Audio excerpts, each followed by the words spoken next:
Jason Minix, The Blitz.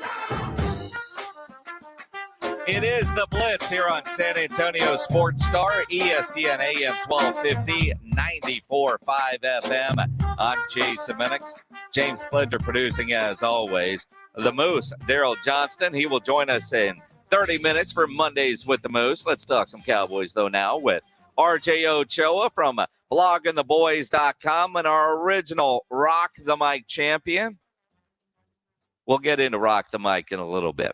Let's talk about this Cowboys win. And quite frankly, the concern that I have with a calf injury that apparently isn't too serious. But when I first heard calf injury, I was just reminded that Cooper Rush is QB2. I certainly understand your hesitancy, your sense of panic, your sense of worry, your sense of concern, but it does seem like all is well with the Cowboys and Dak Prescott. Thankfully, the bye week is here. Thankfully, the Cowboys have a pretty not so intimidating slate of opponents coming up over the next month. I mean, I'm not saying I want to see Cooper Rush play, but all factors are kind of, making a stew that is making this as least, terrifying as it could possibly be.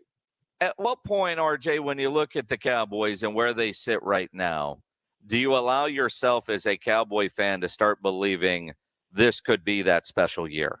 I mean, not to steal from Jeff Traylor and don't eat the cheese when it comes to UTSA football, but, when I'm watching the morning shows today and they're talking about Super Bowl team, Romo used the S word on the broadcast yesterday, Dak is in MVP conversations. At what point do you go, man, this is a lot of fun, let's enjoy the ride? I think there are increments of cheese to stick with Coach Traylor's analogy, right? There's the going all the way, like dumping a rectangle of Velveeta into the pot to make some queso, and then there's the finger food cheese cubes that you put on the Ritz crackers, when you're at a social gathering or something like that. I've never understood why, because they're kind of hard. I don't know why you would, when you bite into the two crackers, it's like the chip cracks and it's really awkward. But anyway. I think apparently you didn't go to etiquette school down in Brownsville. No, but they're really good. They're really good. And, we've said for a long time, if this defense could just be average, they could be really good. This defense is better than average. Is it top 10? I don't know.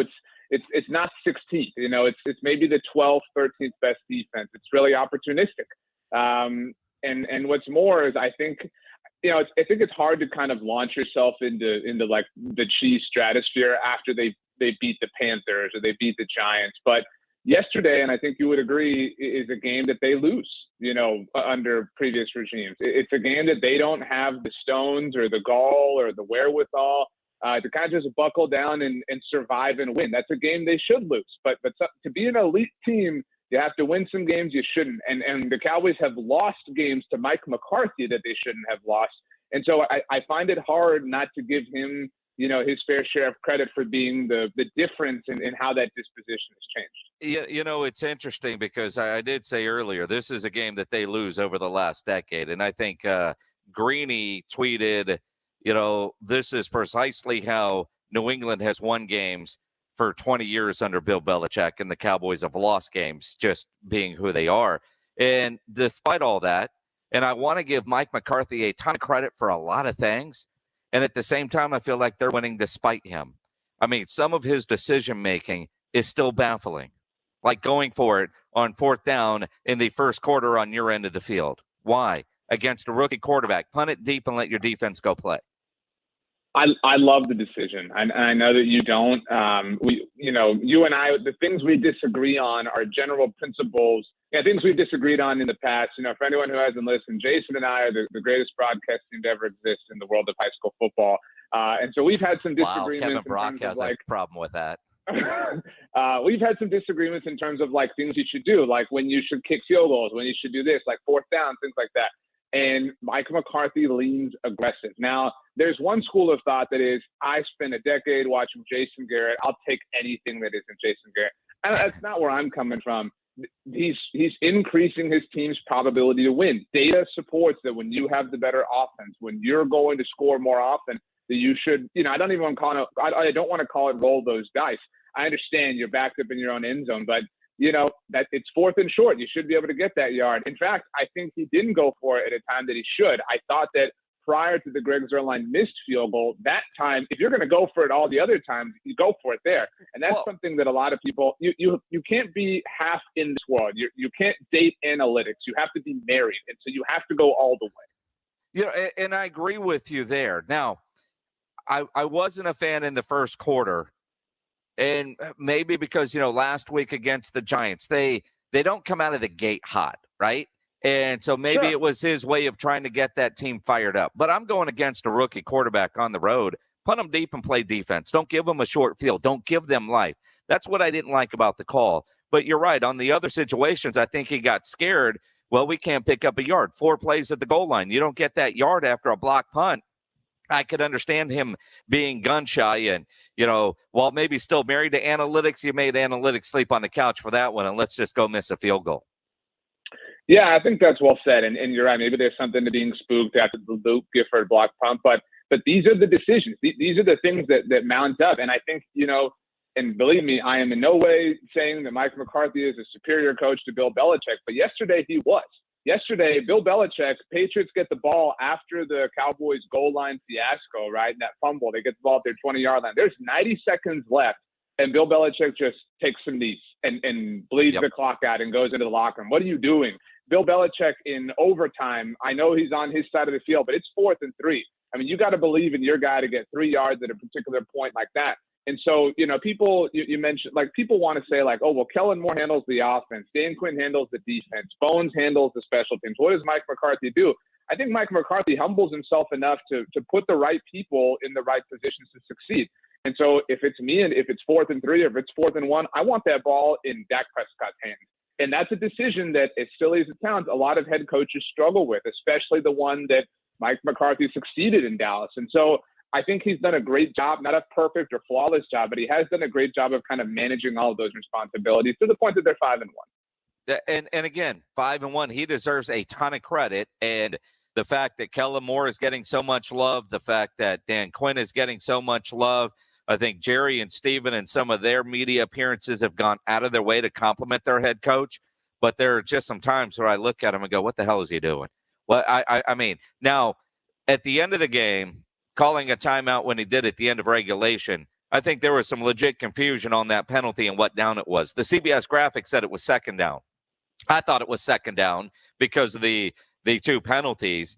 And I think at that point, Mike McCarthy thought it was 2nd down, so they pick up 24 on 3rd down, call a timeout, and let's come up with a play. So I'll give them the pass there because I think a lot of people were confused, but the refs need to do a better job of making sure everybody is aware of what's going on in that situation. Well, and I think that statement is applicable to most of this game.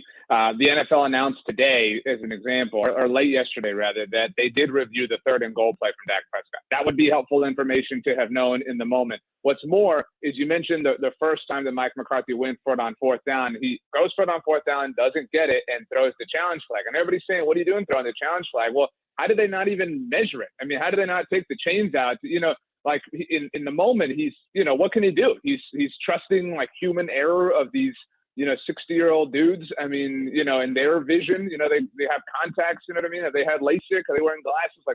What's going on here? I mean, it was I hate to be that dude or that homer that's, sitting here saying the refs were trying to screw the Cowboys, but it was a really poorly officiated game. It was, and it seemed like the majority of the bad calls, not all, because I think Anthony Brown got away with a big face mask that could have changed the game.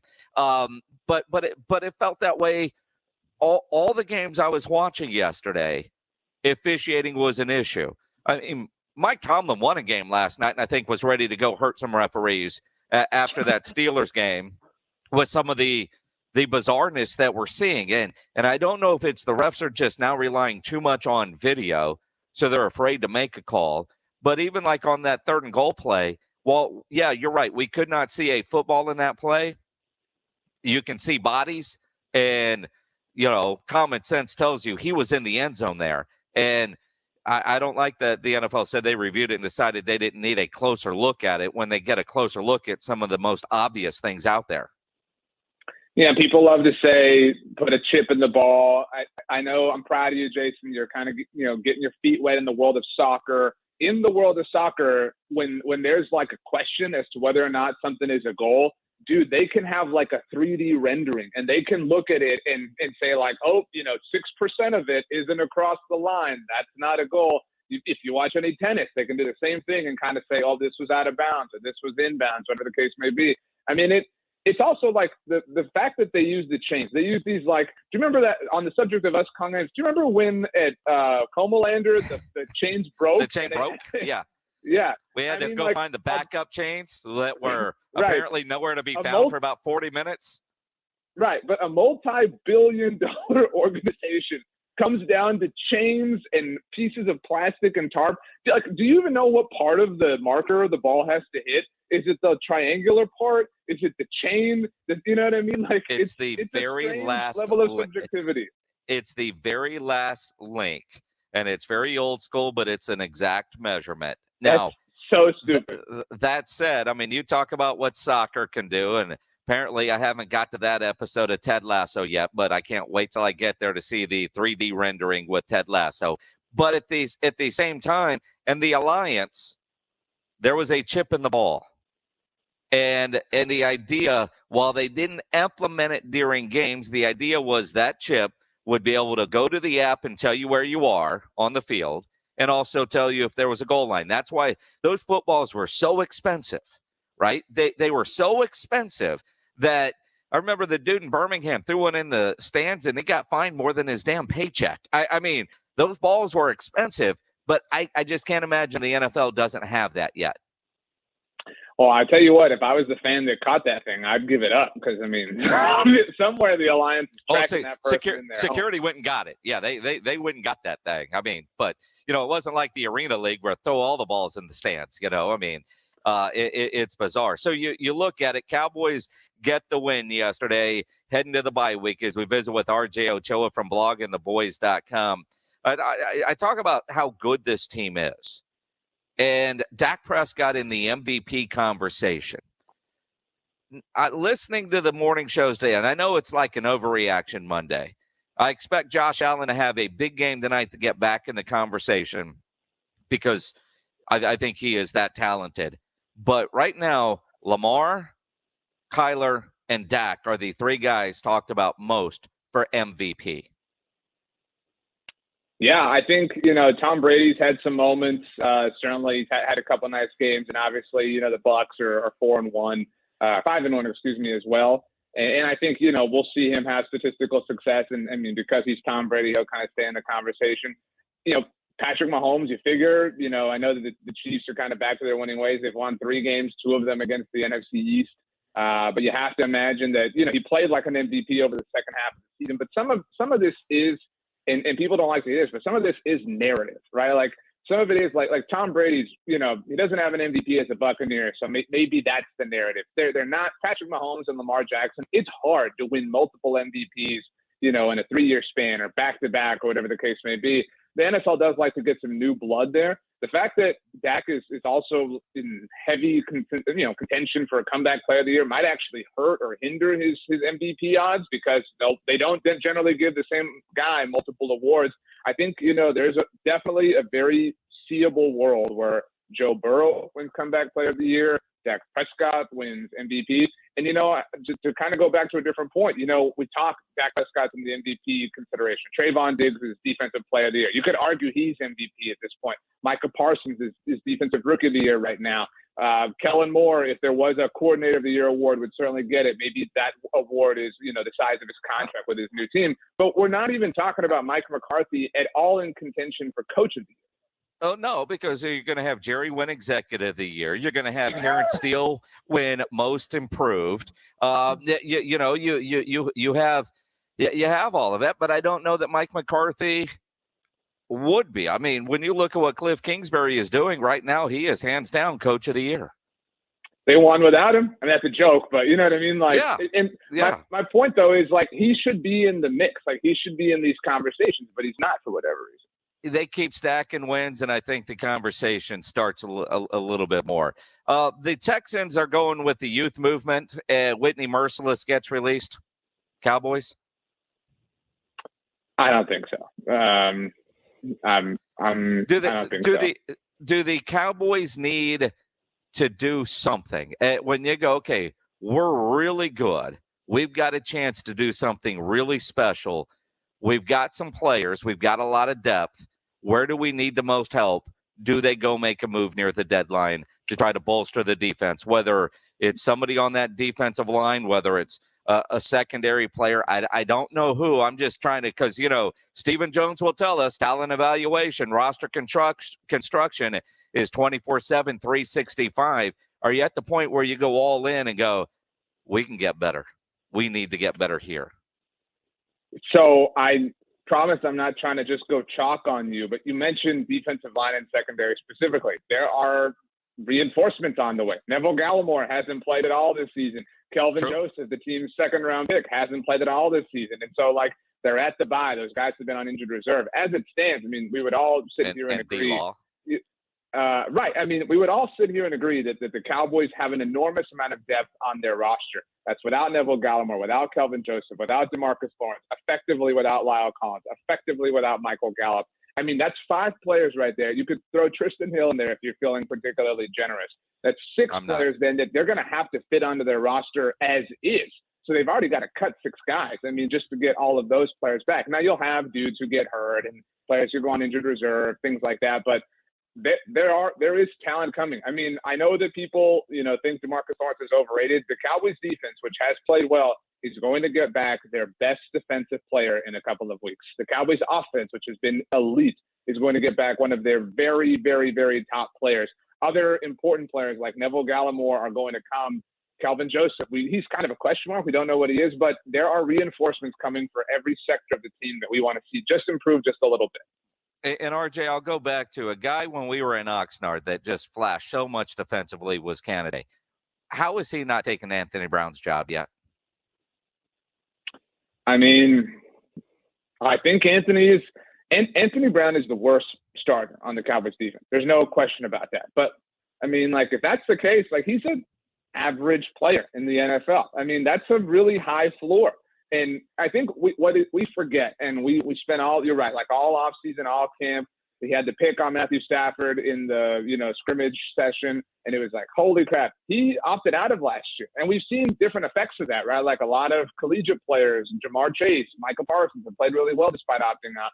I think we've seen, Maurice Kennedy take some time to kind of get his bearings. And I think, it's not a popular take, but I think he just might not be as good as Anthony Brown. And he doesn't have as high of a floor. So they go with somebody stable opposite of Trayvon Diggs because they know he's going to get thrown at a lot. And again, that's what concerns me. The more Diggs continues to do what he's doing, and I know he travels and all that stuff, it's hard to keep away from. But even that play that he made yesterday, the pick 6 late, it looked like there was some confusion. He probably was supposed to take the outside guy. I think Mac Jones saw him going outside, and then they switched to go inside. I don't think Mac Jones realized that was 7 that was covering that guy. Otherwise, I don't think he throws that football. I am flabbergasted at Trayvon Diggs. What he's doing isn't real. You know what I'm saying? It's not real. It's stupid. It's amazing, but it is. It defies logic and data and reason and evidence and historical trends. And so, it's amazing, but there is a bottoming out that theoretically will come. That doesn't mean he won't be a good player, but that means that the interceptions at some point have to stop. Now, he is defying all of those, ideas and, points of history. He is unbelievable. He is so great, Jason. He makes me not hate the rule change that allows him to wear the number 7. He is so good that he should go buy lottery tickets, because he said on the blitz in Oxnard that if he gets his hands on a ball, he needs to intercept it. He was mad at the 14 pass breakups last year, and he said he worked all offseason to turn those into interceptions. And look at how many he has now. It is incredible what that kid has been able to do. The fact that he has more touchdowns than his brother this year is an incredible stat. When they get together for Thanksgiving, he's going to have the bragging rights when it comes to touchdowns. Crazy. It is pretty sick. Everything he touches turns to gold, which has inspired me to ask my own question. Did you see what he wore yesterday in the post-game press conference? Without seeing my tweet about it. I have not. You will be pleased to know, given your particular fandoms, I know there are a lot, especially in the world of the NHL, but that Trayvon Diggs last night, after recording his 7th interception on the season, his second pick six, was wearing a Houston Astros cap. So, nice. He's been wearing a lot of MLB caps, so he's clearly a cap guy. But, for the purposes of this conversation, we'll just pretend that I want to believe so much, Jason, that he was trolling Boston fans. I really want to believe that in my heart of hearts, that he was just going after all of Boston, getting his pick six, getting the win, and then rooting for the Astros in the ALCS. I love the kid even more now. He is RJ Ochoa from bloggingtheboys.com and our original Rock the Mic champ. Every year we host Rock the Mic open auditions to find the next broadcaster. This year, Rock the Mic will have online submissions and in-person live auditions for the lucky few that get chosen. So you can actually upload a video clip now at sasportstar.com, and, we'll start narrowing it down. We got some live events coming up at Slacker Sports and Arcade Bar for all the voting stuff. RJ, you've been through the ringer. You were the first one. There was no clear path on, let me follow this dude's game plan. I mean, you just knocked it out of the park. You were working at a clothing store at the time that you won Rock the Mic. That's true. Every great ESPN SA employee worked at a clothing store in their path to getting to the radio station. I certainly know that. Just Rob. Maybe Rudy. I worked at Abercrombie. Of course you did. Pledge. You still have your clothes from Abercrombie.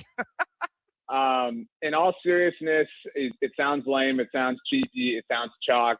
I tried to be myself. I didn't try to stand out or be a hot take guy. I'm very, very passionate about the Dallas Cowboys, and I'm very fortunate and extremely blessed that kind of lined up at a great time for me that you guys saw that. And I do want to say, I've said this every year, I can't believe how deep we are into the Rock the Mic experience, that Rock the Mic changed my life. I owe an enormous debt of gratitude to you, Jason, to Rob Thompson, to you, Pledge, to Ari Temkin, David Chancellor, Chris Hall. I mean, so many people that gave me so many opportunities, that trusted me to do so many different things. And Rock the Mic was my first step in that process. And so if you have any sort of passion towards sports or anything like that, these guys will put you to work. They'll give you opportunities and they'll trust you. It's kind of stupid, but they will. It is. And so, you earn it. Go out, give it a shot, say yes to everything, be yourself. And I've said this every year as well. My DMs are open on Twitter or Instagram. If you have any questions, I don't have any tips or pointers, but I can certainly let you know what worked for me. And I wish all the best of luck. If you have to do a show with Jason, watch out. Don't bring too many pop culture references because they go over his head a lot. What? Well, you've never seen How I Met Your Mother. You've never seen Seinfeld. You've never seen Friends. I mean, see, now you're lying. I've seen Friends and I've seen Seinfeld. I've never met your mother, but that's certainly beside the point. Although I do know your mother, and she's a wonderful woman. I love your mother more than you. My mom got to be on the show several times with you, with Chance. I mean, great times, sir. Your mom is great, but I think about what you've been able to do. One, you parlayed winning Rock the Mic into this incredible gig you have now at bloggingtheboys.com. You got a shout out almost right out the gate from Michael Irvin. I thought you were going to wet yourself the night that happened. You've gone to a handful of Super Bowls now, Cowboys training camps. Now, for the record, you're the only one of the Rock the Mic champions that we packed in the luggage and taken with us because you brought a skill set that we needed. But, I mean, those opportunities are there, which is incredible. And your mom is wonderful. Your dad, too, and your wife. And somehow we get stuck talking to you all the time. Hey, man, I mean it. I love ESPN San Antonio, Sports Star, all the names, all the logos, everything. We got a lot. All my heart. I mean, again, happiness is a choice. It always was a choice. Everything under the 94.5 sun.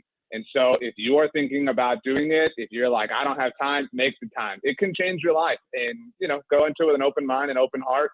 And these guys will put you in positions to succeed. They'll throw you in some weird ones. There's no doubt about that. But, they'll trust you. I mean, you guys let me talk to Michael Irvin and Jason Garrett and Mac Brown Drew Pearson and Bryce Butler. I mean, it's kind of stupid. I think you guys should look back at yourselves and question the decisions that you made. Well, trust me, we have. Yet we all still have jobs, so we go from there. RJ, always appreciate it, man. We got to run. Daryl Johnston is standing by. One love. Des caught it. Des certainly did catch it. RJ Ochoa from bloggingtheboys.com.